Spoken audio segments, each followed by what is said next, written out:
नमस्कार सभी जीवित साथियों। मैं जीवित आकाश अपनी जन्मभूमि और कर्म भूमि प्रयागराज से हमारा जो परियोजना है, हमारी जो जीवित भाई का परियोजना है जीवित ईश्वरीय प्रबंध, जब पहली बार हमने सुना इसके बारे में तो हमें लगा कि ये क्या है। सुनने में तो पहली बार ऐसा लग रहा था कि ये कुछ धार्मिक सी चीज़ है, तो मुझे भी लगा कि यार क्या है। और हम जैसा कि आप देख सकते हैं कि हम अस्वस्थ भी कुछ वक्त से चल रहे हैं, तो हम क्या कहते हैं, अभी शुरू में हमने प्रतिभाग करने में असफल रहे।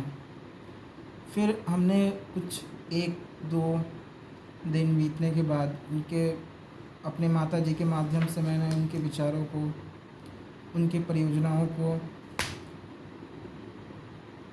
आम तौर पे उनकी परियोजनाओं के जो भी बिंदु हैं, क्रम बिंदु हैं, उनको समझा, उन पर सोच विचार किया।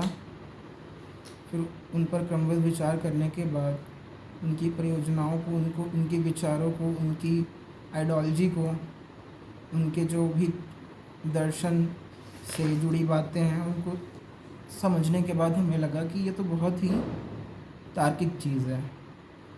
क्योंकि मैं भी दर्शन शास्त्र का और साहित्य का भी बोलो। जैसा कि मैंने आपको बताया कि मैं दर्शन शास्त्र और साहित्य का विद्यार्थी भी हूँ।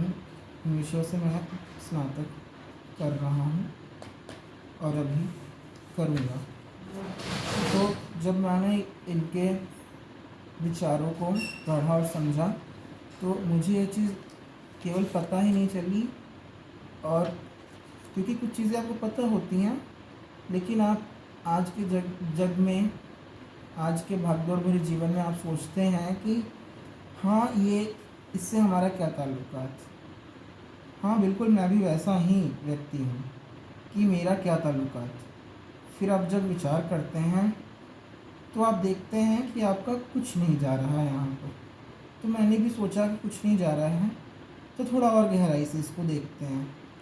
तो इसमें देखा कि ऋण मुक्त, साथ में सेहतमंद, तनाव मुक्त, और जैसे पर्यायवाचियों को, पर्यायों को अलग अलग हो गया। समझाने को, चीज़ें हम लोग को समझने को मिली। क्योंकि ये शब्द मैंने ऐसा नहीं था कि हमने नहीं सुना था, हमने सुना था, लेकिन किताबों में ये चीज़ें सीमित रह गई थी। क्योंकि किताबें तो हम पढ़ते हैं इसीलिए भारत में, हमको अंक चाहिए, अंक मिल गए फिर कौन किताब पढ़ता है। लेकिन जब मैंने इनको पढ़ा तो मुझे गहराई पता चली। फिर मुझे ये महसूस हुआ, क्योंकि मैं भी एक मध्यम वर्ग परिवार से हूँ और मैं घर से दूर रह के अपना अध्यापन करता हूँ, तो मैं देखता हूँ कि एक बहुत ही भारी भरकम खर्चा या एक धनराशि व्यय होती है कि किसी मानव संसाधन पर, या जो मानव संसाधन बनने वाला है, जो भी व्यक्ति जो उस कगार में, उस क्रम में खड़ा है, तो उस क्रम में कई बार उस चीज़ को, उस रिसोर्स को, उस संसाधन को बनने में, उसको प्राप्त करने के लिए ऋण का सहायता लेना पड़ता है। ये कोई ख़राब चीज़ नहीं है ऋण, परंतु कई बार ऐसा होता है कि ऋण चुकाना बहुत ही दुर्गम हो जाता है। जैसे कि आपको भी पता होगा, जब कोविड-19 आया था, जब कोरोना वायरस आया था, तो आप क्या कहते हैं, आपने देखा होगा कई परिवारों के जो कमाने वाले थे या जो भी जिनके ऊपर लोग आश्रित थे, उनके द्वारा वो उनको काफ़ी दिक्कतों का सामना करना पड़ा। तो ऐसा कभी ना हो, इस वजह से आप अपना जो भी जीमेल और ईमेल आईडी है उसको आप उस पर रजिस्ट्रेशन करिए, अपना जाकर अपना उस पर अपना रजिस्ट्रेशन करिए, और उस पर अपना रजिस्ट्रेशन करने के बाद आप कोशिश करिए कि बहुत ही जल्द अपना यूट्यूब चैनल बनाकर और उस पर क्या कहते हैं जो भी चीज़ें आपको निर्देशानुसार जो भी चीज़ें आपको इनके व्हाट्सएप परिवार में बताई जा रही हैं उनको आप उनका अनुसरण करिए, क्योंकि आपको उन्हीं चीज़ों से उन्हीं माध्यम से पता चलेगा